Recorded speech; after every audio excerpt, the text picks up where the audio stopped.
Catecismo Nova Cidade, que é um livrinho organizado pelo Tim Keller. Tem na Amazon, tem no Kindle. O Kindle tem até de graça. E eu sempre trago sugestões extras, né, de literatura. A gente vai seguir o Catecismo Nova Cidade para ter um guia, mas eu sempre vou procurar ampliar, tá? Por exemplo, uma recomendação. Quem quer aprofundar mesmo sobre a Trindade, este livro aqui é um livro... Aqui eu tenho público aqui também presencial. É um livro fantástico, que eu considerei espetacular sobre o tema, tá? Bom, gente, vou fazer uma breve retrospectiva do que foi visto na semana passada. Nós começamos a estudar o ser de Deus. Quem é Deus? Foi a primeira pergunta, né? Então, hoje nós vamos continuar entrando num tema muito espinhoso, que é a Trindade, difícil de se compreender, né? Mas vamos lá, minha plateia aqui, vocês que estão em casa, aqui pelo Meet, amanhã nós vamos ter uma reunião, nós vamos mandar o link, tá? Onde nós vamos fazer aquela... Eu vou ajudar o Pedro amanhã na reunião, porque ele vai ter uma reunião, outro compromisso, e a gente vai enviar o link, aí guardem as dúvidas, que serão muitas, para a gente debater amanhã, tá? Quem quiser também daqui do presencial estar presente também no online, à vontade. Vamos lá. Pessoal, quem é Deus? O que a gente estudou da última vez, né? Deus é totalmente transcendente, ou seja, ele é totalmente o outro, superior, acima de todos nós, né? Então, é transcendente. Mas ele também é imanente. Ele está próximo, ele está presente em toda a sua criação, ele está presente em cada átomo, em cada molécula da criação. Né? Então, ele também é imanente. A gente aprendeu que ele tem atributos que as escrituras nos colocam, né? Quais são os atributos comunicáveis? Vamos lá, gente, de Deus, que a gente compartilha com a gente. Nós somos imagem e semelhança dele. Então, quais são os atributos comunicáveis? Inteligência, amor, né? Paixão, tipo de amor, mas o quê? Misericórdia, são coisas que a gente pode, que ele compartilhou conosco. Então, tem todos esses atributos, né? Amor. A gente tem algum senso de justiça, né? Justiça, bondade, né? São atributos que são atributos comunicáveis. E tem os atributos de Deus incomunicáveis, peculiares a ele. Autoexistência, Deus não depende de ninguém para existir. Deus é completamente suficiente em si mesmo, ele não precisa de nada para existir e para estar satisfeito, para estar feliz e amando. Né? Outro, onipresença, né? Onisciência. Então, são atributos eternos que caminham juntos. O amor de Deus e a justiça caminham juntos. Nunca você vai ter, uma hora ele é amor, uma hora ele é justiça, uma hora ele é onipresente, outra hora ele é onipotente. Caminham juntos e numa dimensão eterna. Todos os atributos numa dimensão eterna. Vocês lembram disso aí, então, né? Bom, e aí temos a pergunta do nosso catecismo. Quantas pessoas existem em Deus? Lógico que a gente vai falar que são 3, né? A gente tem essa formação, né? Mas como entender isso? Deus, que é um, ou seja, vamos lá, conta de Deus. 1 mais 1 mais 1 igual a 1. Isso foge à nossa capacidade de entender. Para vocês terem ideia, gente, eu estava fazendo uma pesquisa, Agostinho, que na história da igreja talvez tenha sido o teólogo que mais estudou a Trindade, ele escreveu um livro, A Trindade, ele demorou 15 anos. 15 anos pesquisando. 15 anos pesquisando, né? Então, Agostinho demorou 15 anos para pesquisar, porque é complexo a gente entender. Agora, imagine o seguinte, todos esses atributos aqui, então, sem bem, sem imanência, onipresença, onisciência, amor, bondade, justiça, tudo isso que a gente estudou na última aula, né? Fazem parte do ser de Deus, né? Nós chamamos, sim, fazem parte da essência divina, da essência divina. Em teologia, a gente tem uma diferença entre substância e subsistência. Isso aí é uma coisa meio complexa, tá? O Berkhoff, que é um teólogo reformado, que conceitou isso. A substância, vindo de Bavinck, isso. Substância é isso aqui. E a subsistência é a pessoa. Então, preste atenção. A substância de Deus são os atributos, o ser de Deus. E ele subsiste em 3 pessoas. Ou seja, você tem aqui o Deus Pai, né? O Deus Filho e o Deus Espírito Santo. E o conceito agostiniano, sim, da Trindade é que o Deus Pai é Deus. Ou seja, ele tem todos os atributos. O que as Escrituras nos ensinam, né? O Deus Espírito Santo também tem todos esses atributos. E o Deus Filho, que veio, que é a segunda pessoa, ele se torna, na verdade, o Filho a partir da geração eterna de Deus, né?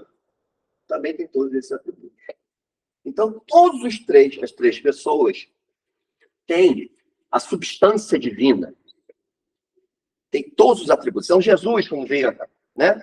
Encarnou, Deus encarnado.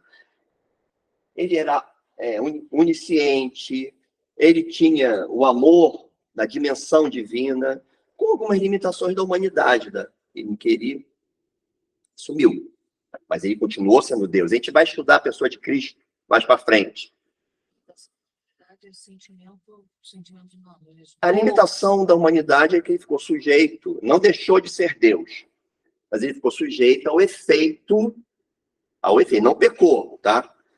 Mas, a pergunta aqui é o seguinte, a limitação da humanidade em Jesus, o que seria? Ele não deixou de ser Deus em nenhum momento, é Deus e homem ao mesmo tempo, mas ele tinha as limitações do corpo, da encarnação. Então ele sentiu sede, sentiu fome, ele tinha todas essas limitações, mas continuou sendo Deus. Né? Sentiu dor, tristeza, se bem que Deus se entristece, né? Mas isso vai ser uma discussão mais para frente, tá? Então, o conceito agostiniano, que o Pai é Deus, o Espírito Santo é Deus, e o Filho tem todas essas características de Deus. Porém, o Pai não é o Filho como pessoa.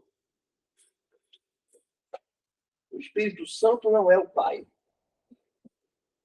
É uma pessoa. O Espírito Santo não é o Filho. Os 3 eles têm a substância divina. Eles têm os atributos divinos e todas as suas características. Porém, o Pai não é o Filho não é o Espírito Santo não é o Pai não é o Espírito Santo. E o Filho não é o Espírito Santo. Veja, são 3 pessoas em um Deus só. 3 subsistências em um Deus só. Cuidado, gente, aí esse conceito aqui, isso aqui é um gráfico que eu fiz, né? Para vocês entenderem, e é um conceito que Agostinho demorou anos pensando, estudando para desenvolver isso aqui, tá? E a gente utiliza hoje, nem sabe que é dele, né? Mas ele desenvolveu isso. Preste atenção. E o que isso aqui é importante? Eu já vi gente tentando explicar a Trindade usando analogias. Pensar na água não é perfeito. Pensar o seguinte, agora tem assim, uma vela, você junta as 3 velas, aí uma vela sai, é o Espírito Santo, e volta. Aí a outra vela, já vi um padre fazendo isso uma vez, a outra vela sai, agora é o Filho agindo, e volta. Não Não, porque isso daqui, gente, existe antes do mundo ser mundo. Antes de existir qualquer coisa. É eterno. A Trindade já existia. Né? Então, preste atenção. A ação de Deus único, mas trino, triuno, é conjunta, sempre.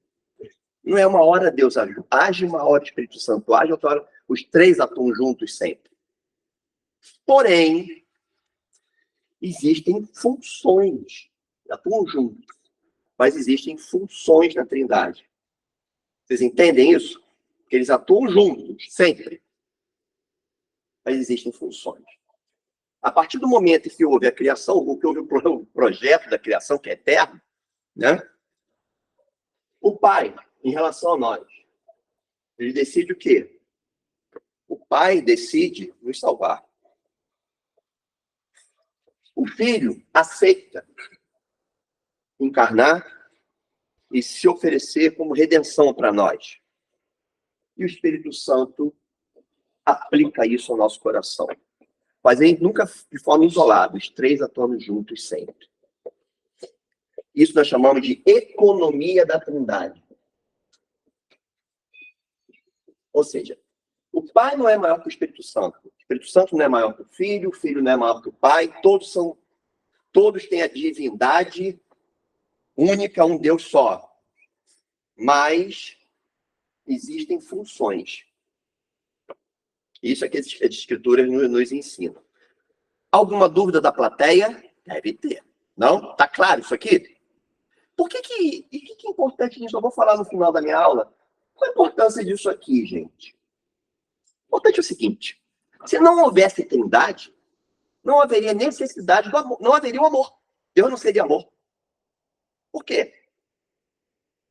Faço essa pergunta para vocês. Se não houvesse a Trindade, não haveria. Deus não seria amor. Por quê? Você ama alguém. Você ama algo. O amor intratrinitário é eterno. E é algo eterno. Eterno em existência. Não dá para dimensionar. Sempre houve amor ali. E ele decidiu te amar.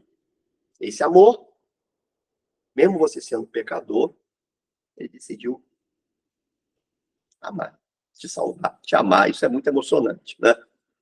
É muito emocionante. Mas, Manuel, como é que nós vamos... Isso está na Bíblia mesmo? É bíblico isso? Está na Bíblia? Então, cadê assim, está na Bíblia escrito Trindade? Não existe essa palavra na Bíblia. Trindade. Você não vai achar Trindade na Bíblia. Bota no seu dicionário bíblico, pega na sua Bíblia, Trindade, não existe. Isso é uma evidência escriturística, onde quando Deus se revela nas Escrituras, ele se revela com o seu ser verdadeiro. O seu ser verdadeiro é triuno. Ele se revela como seu ser verdadeiro, e é triuno.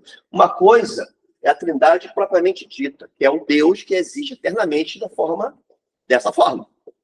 Outra coisa é chamada doutrina da Trindade, onde nós, teólogos, estudamos as Escrituras, a revelação de Deus, e desenvolvemos esta doutrina para que a gente possa entender e combater heresias, né, que ocorreram no início da igreja e tudo, certo? Então vamos lá. A Trindade, ela está evidente desde Gênesis ao Apocalipse, tá? É lógico o seguinte, no Antigo Testamento, não há uma evidência claríssima da Trindade. Por quê? Porque o Novo Testamento veio colocar luz sobre muita coisa. Em segundo lugar, no Antigo Testamento, que foi escrito por judeus, né? O Novo Testamento, na maioria da parte também, né? Havia a questão do monoteísmo, a questão da luta dos judeus contra as nações politeístas. Então, havia uma ênfase no monoteísmo. Então, era muito difícil, às vezes, você ter uma evidência muito grande, assim, muito clara da Trindade. do Filho no Antigo Testamento, Jesus no Antigo Testamento, às vezes você tem que fazer um esforço para achar, um esforço teológico, né? Não é tão claro assim. O Espírito Santo, então, nem se fala. O Pai já é mais claro, né? Então, por exemplo, abre aí a Bíblia, Gênesis 1:26. Gênesis 1:26. Aí, vocês em casa, abram a Bíblia no Gênesis 1:26. Nós vamos ler aqui. Quem vai ler aí para mim? Manda. Então disse Deus, façamos o homem à nossa imagem, conforme a nossa semelhança. Domine ele sobre os peixes, de forma que a nossa semelhança, forma dos peixes no mar, sobre as aves do céu, sobre os grandes animais de toda a terra e sobre todos os pequenos animais que se movem rente ao chão. Beleza. Façamos o homem a nossa imagem e semelhança. Isso no hebraico é plural mesmo, tá? Então você vê desde o início da criação, nem Gênesis 1, que no princípio criou Deus, os céus e a terra. A tradução de Deus no hebraico, no capítulo 1, é Elohim, né? E o Elohim, já no primeiro versículo da Bíblia, ele tem uma conotação plural, já começa por aí.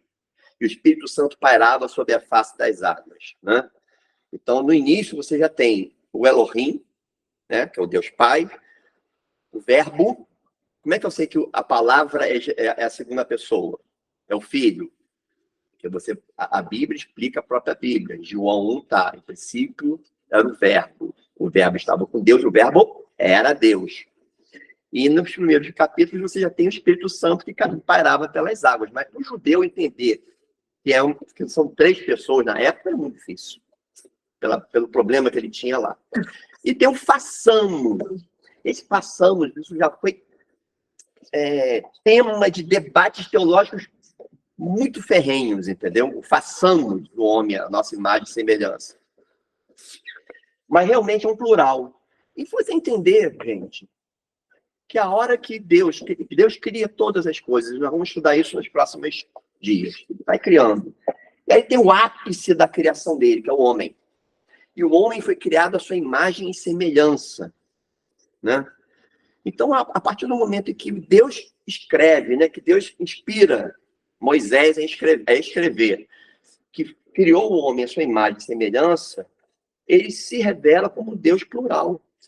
Não que sejam muitos deuses, mas nas suas pessoas, nas suas 3 pessoas. Então, façamos já é uma evidência. Lógico, assim, como eu falei, no Antigo Testamento nem tudo é tão claro, né? Mas é uma evidência que existe uma pluralidade de pessoas no ser de Deus. Pessoas. Não são 3 deuses, eu quero deixar isso bem claro, tá? É um Deus em 3 subsistências. Como Agostinho definiu, levou 15 anos para criar isso aqui. A gente está fazendo isso aqui em 10 minutos, né? Preste atenção. Então, nós temos um Deus e 3 pessoas.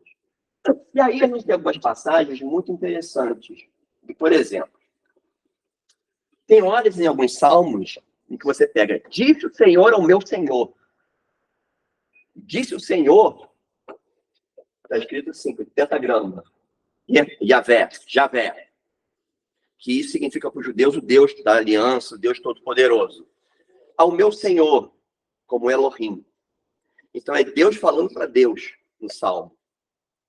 O que mostra, na inspiração divina nas Escrituras, Deus dialogando com Deus. E, na verdade, se for ver bem, é o que acontece na Trindade eternamente. Há um diálogo.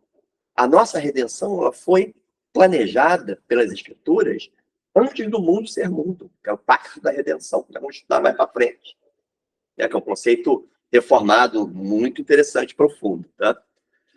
Então, disse o Senhor ao meu Senhor. Acho que é o Salmo 101. Não tem, se é 110. É um salmo que diz assim. Até Jesus citou isso, né? No Novo Testamento. Por exemplo, a gente tem o aparecimento no Antigo Testamento do anjo do Senhor. E tem alguns teólogos, e Agostinho era um deles, que consideraram que o anjo do Senhor, quando aparece no Antigo Testamento, isso é controverso, tá?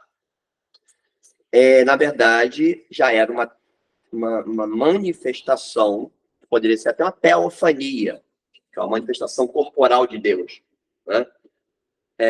Da segunda pessoa, Jesus, no Antigo Testamento. Mas isso aí tem debates. Por que a gente acredita, por exemplo, que o anjo do Senhor, né, poderia ser a manifestação, quando se fala anjo do Senhor no Antigo Testamento, da segunda pessoa? Por exemplo, vou dar um exemplo aqui. Quando o anjo do Senhor falou com Agar, vou até pegar minha cola aqui, gente. Para estudar, dar aula de trindade, tem que estudar, né? O anjo do Senhor fala para Agar: multiplicarei a sua descendência, que está em Gênesis 16, 7 a 13. Lê aí, alguém, Gênesis 16, 7 a 13. Vocês vão entender o porquê, quando se fala anjo do Senhor, nós estamos falando de Deus. Lê, vamos lá, irmão. De casa, leiam. Contudo, o anjo do Senhor encontrou Agar perto de uma fonte no deserto, no caminho de Sur. E indagou-lhe: Agar, serva de Sarai, de onde vens e para onde vais? Ao que ela declarou: fujo da presença de minha senhora Sarai. Então o anjo do Senhor orientou-a: volta para a tua senhora e se-lhe submissa. O anjo do Senhor lhe prometeu: eu multiplicarei grandemente a tua descendência, de tal maneira que não será possível contá-la. E o anjo do Senhor confirmou: estás grávida e darás à luz um filho, e tu lhe darás o nome de Ismael. Aí tá bom, tá bom. Ele fala para Agar: eu multiplicarei a sua descendência. Isso é uma manifestação divina. Quem pode multiplicar uma descendência? Quem pode entender as entranhas do futuro, saber o futuro? Que ela teria um filho. Quem é onisciente? Quem é onipotente, que pode multiplicar uma descendência? Isso o anjo do Senhor manifestando o quê? A substância divina. Olha que legal. Né? Manifestando o ser de Deus. Então, se entende que essas teofanias, algumas dessas teofanias, e você tem isso com Josué, tem várias passagens no Antigo Testamento, você vai ver o anjo do Senhor. É uma manifestação de Deus, e que poderia ser, aí já é uma coisa bem mais difícil, tá? O próprio Filho, o próprio Jesus ali, tá? Mas essa questão de ser Jesus ou não é algo, até hoje, de estudos acadêmicos teológicos, tá? O que se sabe é que o anjo do Senhor, quando você cita o anjo do Senhor no Antigo Testamento, você está falando de Deus, tá? Possivelmente a segunda pessoa. Aquele diálogo, Manuel, de Cristo com os judeus, em João capítulo 8, é muito interessante. Porque eles entram num debate, né? E Jesus, ele sabia que os judeus, eles se vangloriavam muito de ser descendência de Abraão, que é considerado o pai da fé no Antigo Testamento. Então, eles tinham aquilo como motivo de muito orgulho, né? Eles eram muito arrogantes por causa daquilo. E Cristo diz: olha, o pai de vocês, Abraão, ele viu o meu dia e se alegrou. E depois que Jesus disse isso, os judeus lhe perguntaram: você não tem nem 50 anos e você viu Abraão? Aí Jesus responde algo impressionante: em verdade lhes digo, antes que Abraão existisse, eu sou. Eu maiúsculo e sou maiúsculo. Ele se intitulou como Yahvé, né, diante dos judeus. E os judeus quiseram matá-lo, mas como não era a hora dele morrer, ele conseguiu. Isso aí, seguinte, é um excelente exemplo que o Pedro colocou, é o diálogo, não sei se os irmãos que estão ouviram, mas é o diálogo de Jesus com os fariseus, né? Judeus. Com os judeus em geral, não sei se sabe os fariseus. Acho que só judeus. Só judeus. E ele se coloca como o eu sou. O eu sou do grego ali, a tradução do hebraico é o tetagrama. É Javé, que eles nem produziam, né? Então, isso aí já vai me dar um bom link. Pedro foi E deu um bom link para a gente já ir para próximo tópico da nossa aula, que são as evidências no Novo Testamento. Que nós temos um Deus triuno. No Antigo Testamento ficou evidente, né? Que o Espírito Santo não é tão claro, mas fala do sopro da boca de Deus, do Espírito Santo pairando sobre as águas, agindo em Davi, né? O Filho, um pouquinho mais evidente, quando se fala do anjo do Senhor, né? E tudo que apontava para a vinda do Messias, os salmos messiânicos, isso já se fala ali. Deus Pai, bem mais evidente. No Novo Testamento, nós temos de forma completamente evidente, muito clara, o Deus Pai e o Deus Filho. Claro, claríssimo, Jesus é Deus. De início ao fim do Novo Testamento. O Espírito Santo já é um pouco mais claro, mas também não é tão evidente como as duas pessoas. Mas é evidente também, entendeu? Sim. Deus Pai e Deus Filho é claríssimo para a gente. Jesus é Deus. O Espírito Santo, com a divindade do Espírito Santo, se observa nas declarações de Paulo, que se fala do Pai, do Filho e do Espírito Santo, o batismo em nome do Pai, do Filho e do Espírito Santo, o batismo de Jesus, em que a Trindade estava ali, que é Deus Pai falando, esse é meu Filho amado em quem eu me comprazo. Estava ali o Filho sendo batizado, como nós, né? E o Espírito Santo como uma pomba. Aí o Espírito Santo vem e leva Jesus para o deserto. Então tem a evidência ali, tripartite, né? E pecaram de Ananias e Safira, né? Também. O apóstolo Pedro diz, vocês pecaram contra o Espírito Santo, vocês pecaram contra Deus. Exatamente. Então se coloca, o Espírito Santo é Deus. Agora, nada mais claro para a gente no Novo Testamento, a relação de Jesus com o Pai, do que você pegar de João 14 a 16, entendeu? Nada mais claro, ali vai ficar muito claro. Gente. Eu vou até pegar aqui, ó. João 14. Na casa de meu pai há muita morada, e se não fosse assim, eu já lhes teria dito, pois vou preparar um lugar para vocês. Ou seja, né? Aí você vê o seguinte, a relação de Jesus com o Pai, que é a coisa mais linda. O relacionamento de Jesus com o Pai, que é um relacionamento eterno, né? Mas é um relacionamento que é para nós. Vira esse amor intratrinitário para você, para mim. Né? E quando for preparar um lugar, voltarei, e os receberei para mim mesmo, para que, onde eu estou, vocês estejam também, e vocês conhecem o caminho para onde eu vou. Então, Tomé disse a Jesus, não sabemos para onde o Senhor vai, como podemos saber o caminho? Aí Jesus diz, eu sou o caminho, a verdade e a vida, ninguém vem ao Pai senão por mim. Olha bem o relacionamento do Pai e do Filho, né? E você pode ver aqui, dedutivamente, ninguém vai a Jesus se o Espírito Santo não agir pelas Escrituras, pelo senso pleno da Escritura. Então, tudo é ação da Trindade, entendeu, gente? Se vocês me conheceram, conhecerão também o meu Pai. E desde agora vocês conhecem e têm visto. Eu e o Pai são a mesma coisa. Só que Jesus, gente, é a imagem do Deus invisível, que está em Colossenses. É a melhor forma de se conhecer a Deus, para nós. Porque ele se fez homem como nós. Né? E Felipe disse a Jesus, Senhor, mostra-nos o Pai, isso nos basta. Jesus respondeu, há tanto tempo estou com vocês, Felipe, e vocês ainda não me conhecem. Quem vê a mim, vê o Pai. Como é que você diz, mostra-nos o Pai? Você não crê que eu estou no Pai, que o Pai está em mim? As palavras que eu digo a vocês, não as digo por mim mesmo, mas o Pai que permanece em mim faz as suas obras. Creiam que eu estou no Pai e que o Pai está em mim. Creiam menos por causa das mesmas obras. Em verdade lhes digo.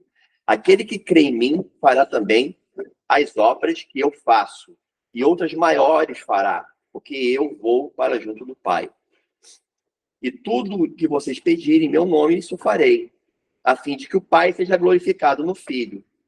Se me pedirem alguma coisa em meu nome, eu farei. Olha bem, gente, que riqueza isso aqui. Isso é uma coisa muito santa, essa passagem, tá?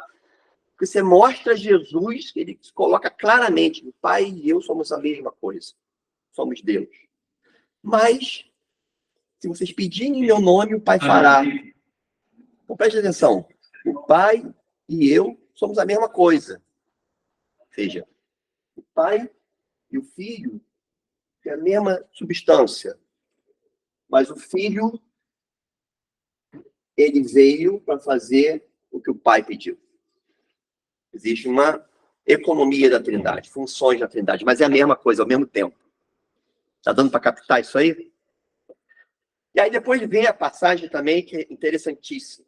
Se vocês me amam, guardarão meus mandamentos. Eu pedirei ao Pai e ele lhe dará outro consolador, a fim de que esteja com vocês para sempre. É o Espírito da verdade que o mundo não pode receber, porque ele não vê, nem o conhece. Vocês o conhecem, porque ele habita com vocês e estará em vocês. Não deixarei que fiquem órfãos, voltarei para junto de vocês. Ou seja, ele vai enviar o Espírito da verdade. Esse Espírito da verdade é o Espírito Santo. A tradução do grego é paracletos, que tem um significado de advogado, né? De advogado que nos defende. Então, o que a gente pode ver aqui? O Pai, ele decide salvar.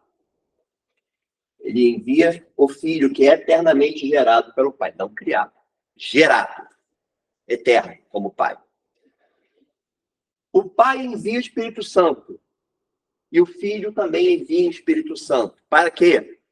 Para que o Espírito Santo atue nos nossos corações e a gente tenha a capacidade, dentro do coração pecaminoso, a gente possa ter uma transformação do nosso ser, que nós tenhamos a capacidade de reconhecer a obra redentora do Filho, que foi ordenada pelo Pai. Olha que interessante, né? Você vê que isso é bem claro nessa passagem de João. João talvez tenha sido o evangelista que melhor definiu a Trindade, né? Em 16 também, ele também fala da obra do Espírito Santo, entendeu? Mas agora eu vou para junto daquele que me enviou, e nenhum de vocês me pergunta, para onde o Senhor vai? Pelo contrário, que eu lhe disse essas coisas, a tristeza encheu o coração de vocês, mas eu lhe digo a verdade. Deixa eu falar aqui. Quando o Espírito Santo vier, quando o Consolador não virá para vocês, mas se eu for, eu enviarei a vocês. Ele vai enviar o Consolador, o Espírito Santo. Traduzido aqui como Consolador, né? Mas, na verdade, a tradução Paracletos é bem Consolador. Tá? Quando ele vier, convencerá o mundo do pecado, da justiça e do juízo. Quem pode convencer o ser humano pecador do pecado, convencer da justiça e convencer do juízo dentro dessa natureza que a gente tem, a não ser Deus? Então, você entende aí que o Espírito Santo assim, não é uma coisa tão clara como o Filho. Pegar o início de João. No princípio era o verbo estava com Deus, o verbo era Deus. Né? Vou ler João 1 para vocês terem a verdadeira noção disso aí. Né? E depois ele coloca no fim, né? Que o verbo se fez carne e habitou entre nós. Ou seja, é bem claro que Jesus é o verbo de Deus, é o Logos, é o verbo. É aquele que estava desde o princípio, desde a eternidade com Deus. É claro isso no Novo Testamento. Agora, o Espírito Santo, a gente tem evidências, né? Como Pedro falou, de Ananias, né? Evidências nas Escrituras, no Novo Testamento, e que o Espírito Santo também é Deus. Então, nós temos o Deus Pai, Espírito Santo, Filho, Deus, Deus, Deus. Mas com suas características pessoais. Difícil entrar isso aqui na nossa mente, né, gente? Mas deu para a gente ter uma base legal das Escrituras, né? Para entender isso aí. Pô, falar de Trindade em 1 hora, né? Agostinho levou 15 anos, né? Tá, vocês entenderam isso aqui? Tem alguma dúvida? Deu para entender isso aqui? Que é bíblico. Isso não tem diferença aqui da teologia católica para a teologia protestante. Isso aqui é ponto pacífico. Não tem diferença. Tá? Isso aqui não nos afasta. Agora, eu pergunto, por quê? Qual a importância de estudar isso? Tá, eu tenho um Deus triuno. Tá, Deus Pai, Espírito Santo, Filho, tem as características de Deus, são 3 pessoas, mas com uma substância, né? Uma essência divina, é um Deus só, tudo bem, já deu até para entender isso, né? Tá claro que isso vai gerar dúvida na cabeça durante a semana. Para que estudar isso? Qual o valor de estudar isso? Né? Primeira coisa, gente, é lógico, guardando as proporções, né? A questão da pluralidade, né? Nosso Deus, se você entender o ser de Deus, é um Deus o quê? Relacional. Deus, ele é transcendente. Totalmente poderoso, acima de qualquer comparação que a gente possa fazer. A gente pode aprender a Deus. A gente pode conhecer a Deus do que ele se revelou para nós. Agora, compreender, entender essa transcendência dele. Foi Agostinho que também definiu isso. Tá? Já viram que eu gosto dele, né? Eu tenho estudado ele. Agora, totalmente imanente, está presente na criação. E é um Deus relacional.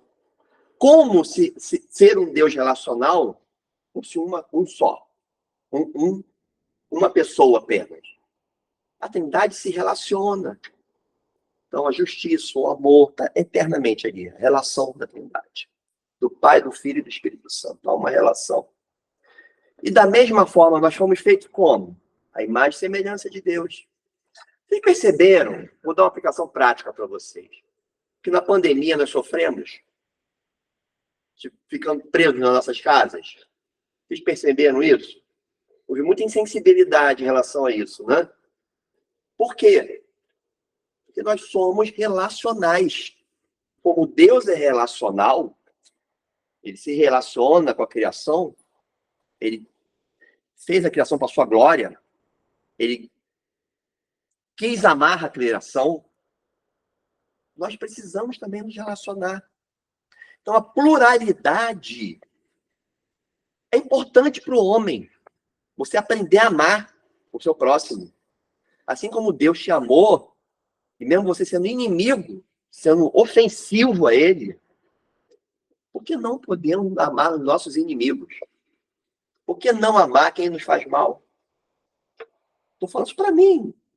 Sabe quando a gente estuda teologia, a gente vai preparar algo, primeiro tem que entrar no meu coração. Quem me fez mal, eu dar outra face. Eu amar quem me agride. É ser imagem e semelhança de Deus.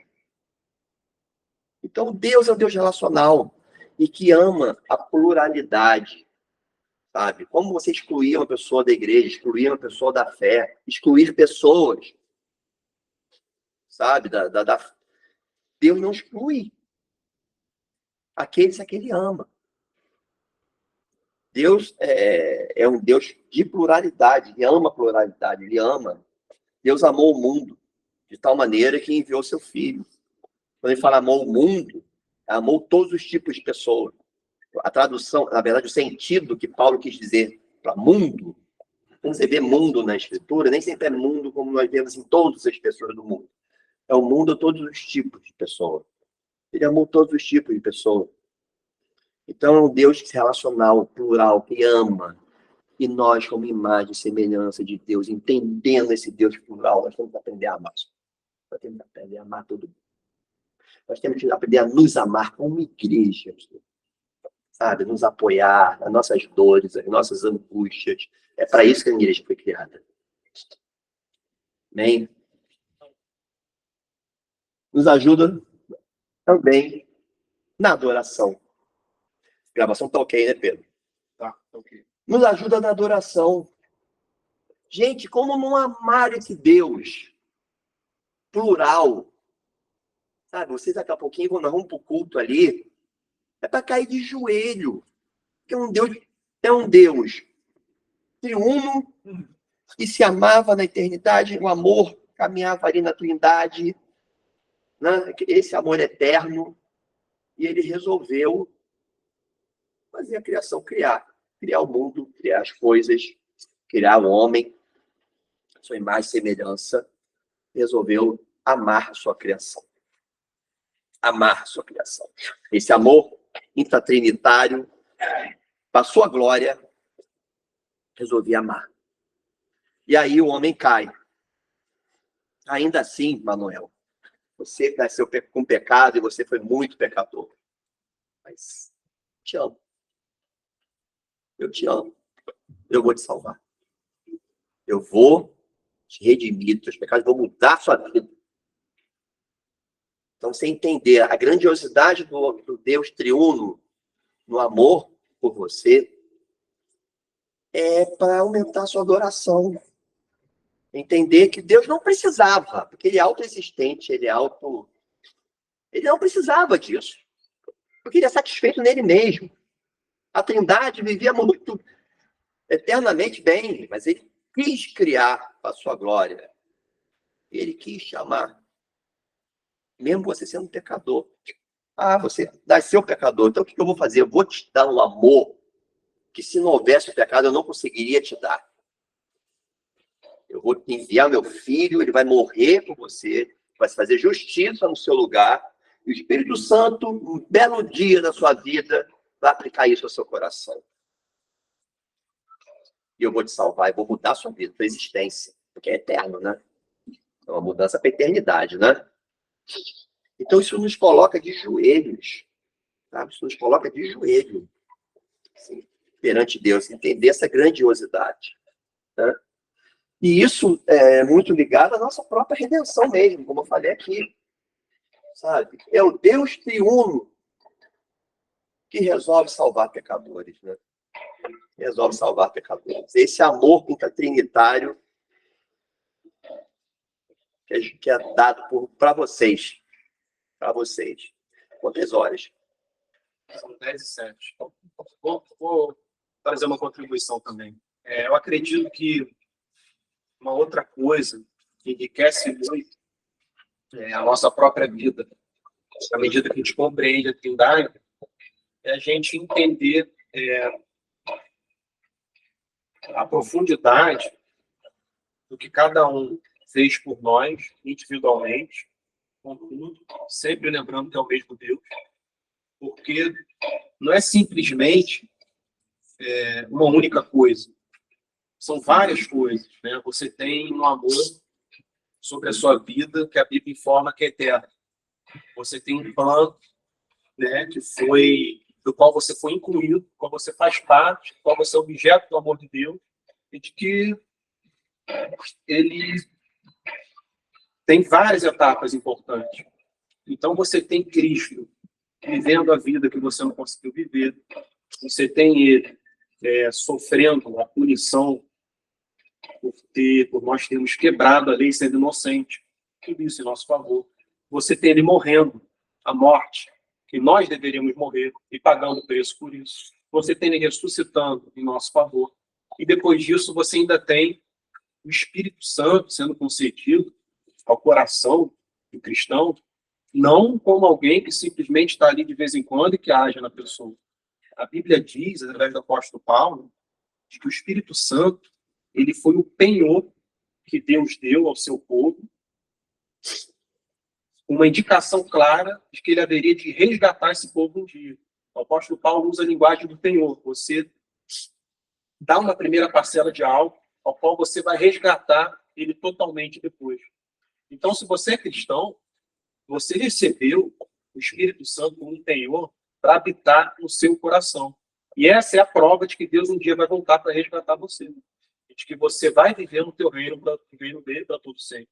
Então, o Espírito Santo, ele atua na nossa santificação, ele atua nas nossas vidas, ele gera frutos pelo motivo grandioso dele habitar no seu coração. Não é nem mais nem menos, ele simplesmente habita no coração do cristão. E você ter consciência de que tem uma pessoa vivendo com você, em você, isso deveria mudar a nossa vida por completo. Porque tem uma série de coisas que a gente faz, se nós formos cristãos verdadeiros, que vão fazer a gente se sentir mal. A gente vai achar que é uma coisa, vai achar que é outra, vai achar que é dor de cabeça, que é doença, que é culpa. Às vezes a gente está entristecendo o Espírito Santo de Deus que está vivo em nós. Então, quando a gente compreende melhor a Trindade, tudo que está implícito nela e que diz tanto respeito à nossa própria vida, nós entendemos melhor o que é ser cristão. Não é você vir aqui ao domingo. Ser cristão é Deus ter transformado a sua vida por completo e ter concedido que a terceira pessoa da Trindade vivesse no seu coração. Para todo, sempre. Ele não sai abandona você. Davi pede, depois que ele peca com Batseba, ele fala, não afaste o Espírito Santo de mim. Sabe? Porque ele sentiu que havia entristecido o Espírito Santo. E ele queria voltar a sentir a presença dele. Então, na vida dos servos e servas de Deus, a relação com o Espírito Santo é algo experimental. Você sente, você percebe que algo grande mudou na sua vida. Que parece que tem algo, parece que tem uma nova natureza vivendo dentro de você. Você tem novas afeições, novos sentimentos, novas preocupações. Grande parte é por esse motivo. Tem outra pessoa vivendo no seu coração e a Bíblia é clara quanto a isso. Quanto melhor a gente compreende a Trindade, mais rica se torna a obra da redenção e melhor a gente vai compreender a si mesmo. É melhor do que terapia, gente. Sem querer banalizar a profissão do terapeuta, psicólogo, psicanálise. Mas você compreender as doutrinas bíblicas, o ser de Deus e a obra da redenção é você compreender a si mesmo. Porque tem muita gente que, por não compreender o que o Espírito Santo é, o papel dele na vida dela, essa pessoa não está entendendo bem quem ela é. Ela não está entendendo que existe uma pessoa dentro dela que ela pode entristecer e que, por isso, ela vai se sentir mais infeliz. Ela não está entendendo que tem uma pessoa dentro dela que atua para refrear a carne dela, aqueles desejos desenfreados, sabe? Aquela coisa dentro de você que banaliza a lei de Deus, que esquece a tua glória, que faz com que você se sinta numa superioridade em relação aos seus irmãos, que faz com que você receba o mal com o mal, com que você seja ríspido, grosseiro, intolerante, paciente. O Espírito Santo ele vai estar sempre atuando contra isso. E se não fosse ele, a gente não teria a mínima chance de vencer esse nosso lado que está dentro de cada um de nós e que milita contra a nossa própria alma, que nos deixa infelizes. Então, olha, compreender o Espírito Santo, quanto mais... O que mais me chamou a atenção hoje foi o Espírito Santo, infelizmente, sem querer diminuir a glória de tudo o resto. Mas é que eu acho que as pessoas elas carecem tanto de entender o que significa a promessa que Deus fez a Abraão e que nele, aqueles que tivessem a fé de Abraão, seriam abençoados de uma maneira profunda e definitiva. Quando as pessoas, sabe, quando elas carecem de entender que essa promessa ela foi o recebimento do Espírito Santo após a morte de Cristo, elas deixam de entender a riqueza que é você viver num mundo como esse e tendo consciência de que ele está dentro de você, de que você está vivendo com ele, você não está mais sozinho. Isso deveria ser um golpe até na solidão. Você nunca está sozinho. O Espírito Santo está sempre dentro de você. E as imagens que a Bíblia apresenta, elas são inúmeras. Fala que aqueles que nascessem de novo, eles teriam como um rio a jorrar do coração para a vida eterna. Sabe? Então, tudo que a Bíblia apresenta sobre esse novo nascimento, a obra de Deus no coração de alguém, sabe? É tudo assim, jorrando para a eternidade. É como um manancial, é como uma fonte que não tem fim. E tudo isso não é nada mais, nada menos do que Deus habitando no coração do cristão. Ele está ali. Então, por isso, né, a gente tem essa segurança, essa firmeza. Ele auxilia a nossa fé, ele nos ajuda a orar. Trabalha na obra da santificação, gerando frutos. Então, assim, é uma riqueza tremenda. Poderia depois ter uma aula só por isso. Vai ter. Tá? Nós vamos ter mais para frente. Agora ele vai entrar no catecismo na relação de Deus com a criação. Nas obras de Deus, né? Nós vamos ter cristologia do Espírito Santo. Ele vai falar tudo isso aí. Mas o que Pedro falou agora foi muito rico. Porque o Espírito Santo, ele é um ápice, digamos assim, do quê? Da relação de amor de Deus com o cristão. Como eu falei que o Deus é relacional, Deus se relaciona com você. O Espírito Santo é o instrumento utilizado para se relacionar, para essa relação de amor com o cristão. Né? Ele é o link. Né? Até se for ver intratrinitariamente, né? O Pai ama o Filho e o Espírito Santo habita nesse amor do Pai com o Filho, ali no diálogo de Jesus, do que ele coloca no Evangelho. Né? Então, o Espírito Santo é o link da relação de amor de Deus com o homem, com o cristão. Isso é lindo, né? E pegando o carona que ele falou do Abraão, então, uma coisa interessante, quando Abraão foi chamado, né, se tornou um estrangeiro. Ele foi eternamente um estrangeiro. Uhum. Um detalhe importante que eu estava lendo esse trecho, ele estava citando o caso de Ló. E Ló, quando escolheu aquela região do Jordão, que era a costa do Gomorra, ele não fez o que eles faziam, mas ele perdeu a sua capacidade de ser estrangeiro, morando naquela região. Qual foi as consequências? Porque pela Bíblia não fala que Ló fazia o que os homens maus faziam, mas ele perdeu a capacidade de ser estrangeiro porque ele permaneceu naquela região. Então, nós temos que tomar muito cuidado, entender que Abraão, nós vamos ser eternamente estrangeiros nesse mundo. A gente não pode perder a nossa capacidade de ser estrangeiro. E o Espírito Santo nos ajuda nesse momento. Por exemplo, o Espírito Santo ajudou Abraão a tomar a escolha correta. Mas o Espírito Santo. Então, o Espírito Santo, ele é a fonte de relacionamento de amor. Se for guardar uma coisa assim, da aplicação, é essa. O Espírito Santo é o link do relacionamento do amor do Deus Trinitário com o homem, com o cristão. Ele que nos faz nascer, nos ajuda a nascermos de novo, sermos nova criatura, termos novidade de vida, nos ajuda a orar, nos ajuda a buscar a Deus, nos ajuda até a amar, né? Até mesmo amar. André, eu vou falar mesmo aqui. Hoje de manhã eu li um livro, trecho do livro, que eu já tinha lido, o John Stott, O Espírito Segundo, que ele fala: a sua palavra não é um fóssil pré-histórico a ser exibido numa redoma de vida, mas sim uma mensagem divina para o mundo de hoje. O Espírito Santo nos ajuda a entender as escrituras, a palavra, né?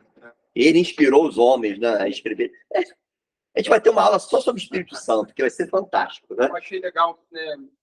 Eu foquei nisso hoje, assim, Interessante. uma participação, porque eu acho que a compreensão sobre ele hoje é um negócio muito místico. Ele é muito visto como um poder sobrenatural, uma força. Em geral, quando você vê as pessoas uma pessoa, né, se referindo ao Espírito Santo, é sempre algo relacionado a dom de língua, a êxtases. Aí você vê se tem gente no chão, sabe? Gente debruçada, caído, gente pulando, subindo em cadeiras, coisa absurda. O que a palavra de Deus atribui a ele, e a habitação dele no coração, é algo muito mais singelo, profundo, puro e santo do que essas extravagâncias, essas coisas que deixam os outros fascinados. Ele, na verdade, a Bíblia apresenta ele como nem fazendo parte dessas extravagâncias. Gente. Então, o que eu extraí para vocês sobre o Espírito Santo está em Efésios, o apóstolo Paulo aqui no capítulo 1. Nele, o Espírito Santo, também vocês, depois que ouviram a palavra da verdade, o evangelho da salvação, tendo nele também crido, receberam o selo do Espírito Santo da promessa. Aí olha o que ele vai dizer: o Espírito é o penhor da nossa herança, até o resgate da sua propriedade em louvor da sua glória. A forma, a imagem que o apóstolo Paulo utilizou para tornar mais claro para os Efésios o papel do Espírito Santo na obra da redenção é ensinar os Efésios, através de uma analogia, de que o Espírito Santo é como se fosse o penhor que uma pessoa concedeu antes de adquirir uma propriedade. Ela deu uma primeira parcela: olha, eu vou comprar isso é meu, mas eu vou dar essa primeira parcela como garantia de que isso é meu. O Espírito Santo, enviado ao coração do povo de Deus, é isso. É uma garantia de que o povo haverá um dia de ser totalmente resgatado por Deus, habitar com ele para todo sempre. É lindo demais. Então, né? Isso é muito lindo, isso é impressionante. Né? É de cair de joelhos, né, gente? Bom, a gente está já encerrando, então, tá? Eu vou fazer uma oração. Deus abençoe, sabe? O nosso Deus triuno, ele nos ajude a ter um entendimento maior, e maior e maior dele, né? Vai ter, vocês vão ver dúvida. Amanhã, às 9h15 da noite, haverá uma discussão, na hora do debate, né, que a gente tem geralmente essa reunião das segundas, vai ser comigo. Nós vamos tirar as dúvidas da aula, tá, gente? Vocês podem, quem está no online aí pode guardar as dúvidas, tá? E quem estiver aqui também, eu vou disponibilizar o link para que participe. Essa reunião é muito legal, eu mesmo vou começar a participar mais. E nós vamos debater as dúvidas da aula e da pregação, tá? Então, vamos orar para que o nosso Deus nos abençoe.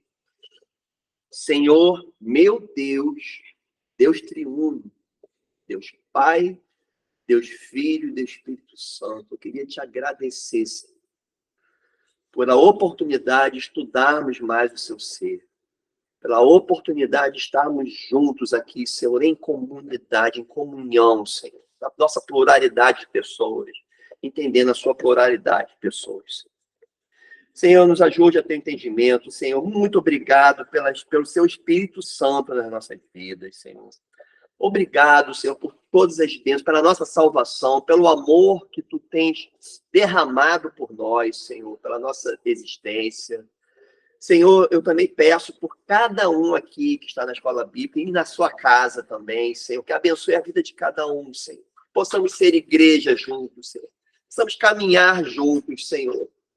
Que possamos, Senhor, construir o seu reino, sua obra, Senhor. Eu te peço que nos livre de todo o mal, que abençoe o culto agora, que vai ser, que será onde nós iremos adorar o seu nome, Senhor.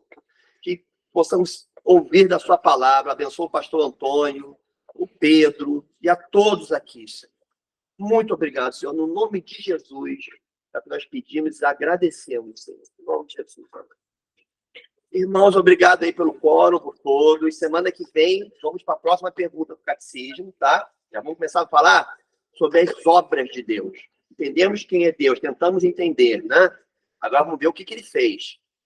A criação, a redenção, a gente vai começar a estudar aí, tá bom? Pessoal do online, obrigado, tá? A gente vai estar junto aí amanhã. Eu vou disponibilizar o link para o Pedro.